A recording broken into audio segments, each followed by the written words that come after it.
Palakkad NSS കോളേജിൽ വിദ്യാർത്ഥിയെ KSU ഭാരവാഹികൾ മർദ്ദിച്ച സംഭവത്തിൽ പ്രതികരണവുമായി SFI. ക്യാമ്പസുകളിൽ അക്രമത്തിന് മുന്നിൽ KSU ആണെന്ന് SFI സംസ്ഥാന സെക്രട്ടറി PS സഞ്ജീവ് പറഞ്ഞു. അരാജക കൂട്ടമാണ് KSU എന്നും അക്രമം തെറ്റായിപ്പോയെന്ന് പറയാൻ KSU തയ്യാറാവുന്നില്ലെന്നും SFI കുറ്റപ്പെടുത്തി.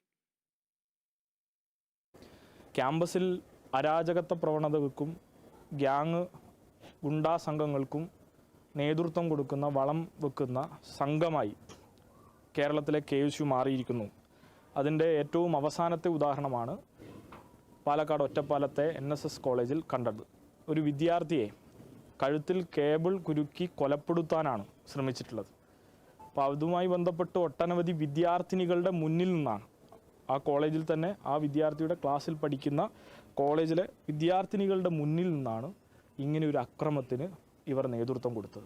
എന്നാൽ ഇവരുമായി ബന്ധപ്പെട്ടൊരു നടപടിയെടുക്കാനോ ഒരു അക്ഷരം കൊണ്ട് അതിലൊരു പ്രതിഷേധം അറിയിക്കാനോ അത് തെറ്റായിപ്പോയി എന്നൊരു അഭിപ്രായം പറയാനോ ഇതിൻ്റെ നേതൃത്വം തയ്യാറാവുന്നില്ല എന്ന അങ്ങേയറ്റം അപലപനീയമായ സാഹചര്യമാണ് കേരളത്തിലുള്ളത്.